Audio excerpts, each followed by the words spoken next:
Hello and welcome back to another video. I've just spent an enjoyable half an hour packing all my dahlias up, as I said in the video that I did about that, and wrapping them in. They'd really dried off well. You know, I've had the door open, the roof vent open, and over the last couple of weeks they'd really dried off, so I knocked the soil off, wrapped them individually in some fleece and put them in a cardboard box, and have put them in the cool but frost-free location, and we'll see how they get on over the winter.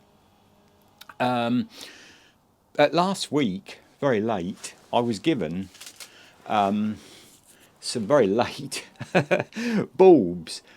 There's only 10, and these are prepared hyacinths.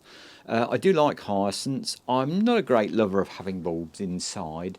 I suppose the house I live in doesn't have a lot of window sills, and it's difficult to find places with good enough light in the window if you're going to have bulbs in pots. They do need a lot of light when they're out in flower. I say you end up putting bits of cane in because they go all wibbly wobbly and they get a bit drawn up. But I was given these, so I want to do something with them.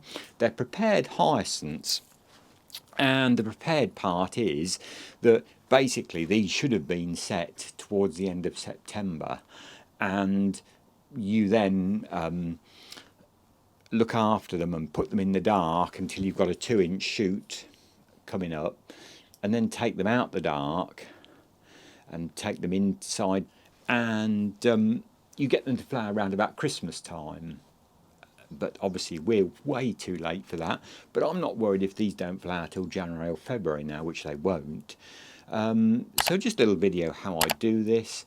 Now you might say, whoa, I've got some, these are some of my old grandmother's vegetable dishes. They're all odd, there's not a matching service. But you might say, whoa, you haven't got any drainage holes in that. Well, that is not too important with these.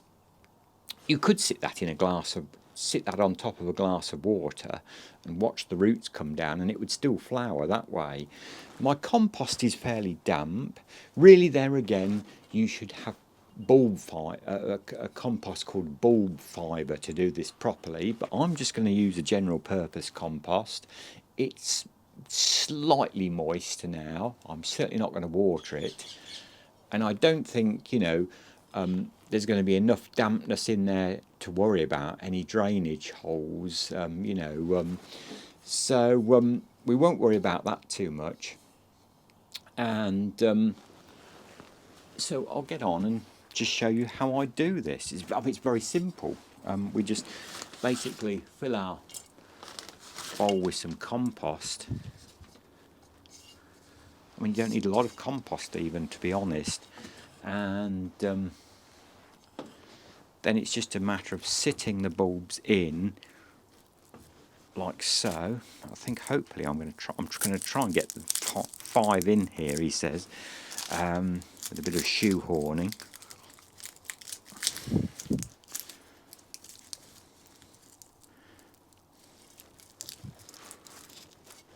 Because they'll tend to support themselves a little bit then. The one in the middle,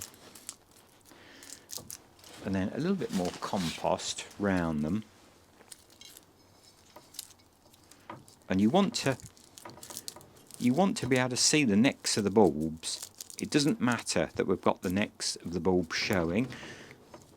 So I shall force that down.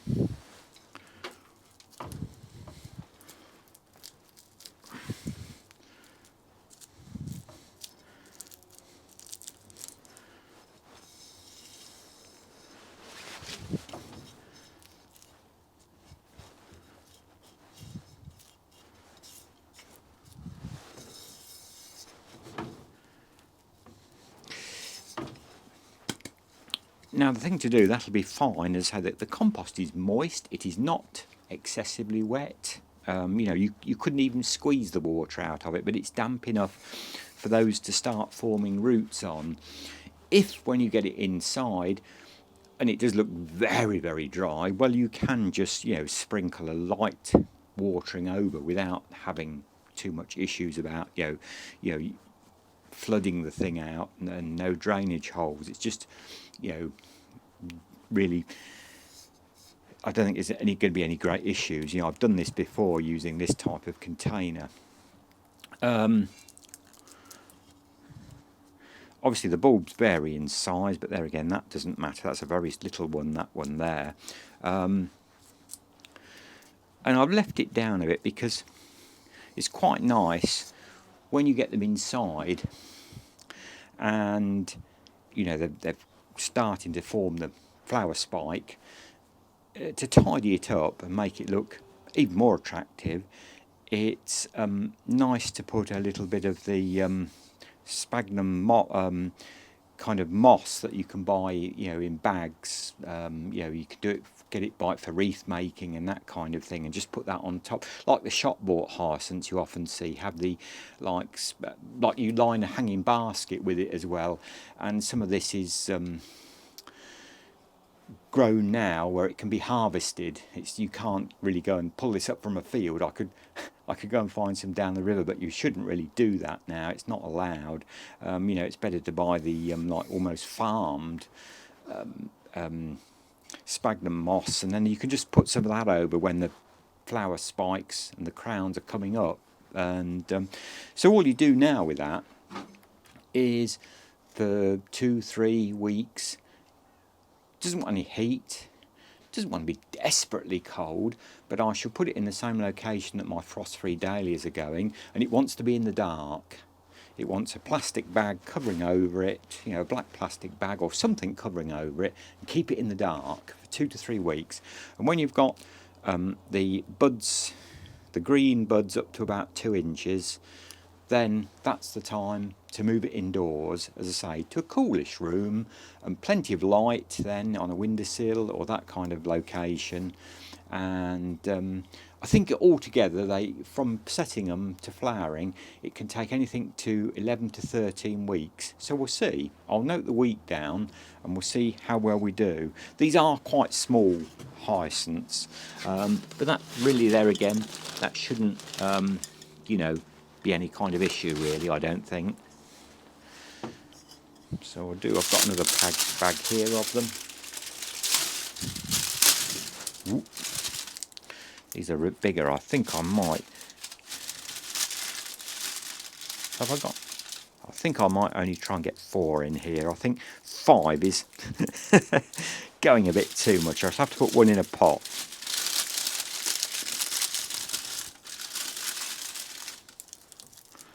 That would be much better with 4 in there.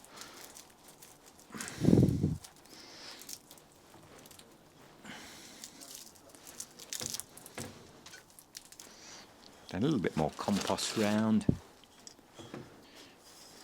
I'll wipe the containers, obviously, but when these are up and going and, you know, big enough to take indoors, when I've, you know, sort of got a 2-inch shoot coming up like that, I'll wipe them all down when they go inside. But there we go. That's as simple as that. To say that compost is lovely, and just, it's a job to say what it's just kind of moist. It's, you know, you don't want the compost, you don't want it soggy, or you don't want it wet even. There's enough moisture in that. These are going obviously in a dark, cool place, so it won't dry out at all. And as I say, you want to see the top crown part of the bulb like that, you know. You could have a little bit more showing even, but they'll root into that compost below, and hopefully give us some flowers in, hopefully sometime in late January, I'm hoping anyway. So there we go, some prepared hyacinths. We'll follow those through and see what happens to them, if they do any good, or if they don't. I've got one left, so we'll put that in a little pot on its own. As always, thanks for watching. Do come back. I'm going on now. I'm still setting my garden tubs up, and I have done a little video about that, which will probably be coming out next week. Good gardening wherever you are in the world, and thanks again for watching, and all the new subscribers. That's fantastic. Thank you ever so much, and do like, comment, and I'll catch up with you in another video very soon. Until that point in time, my best wishes, and bye for now.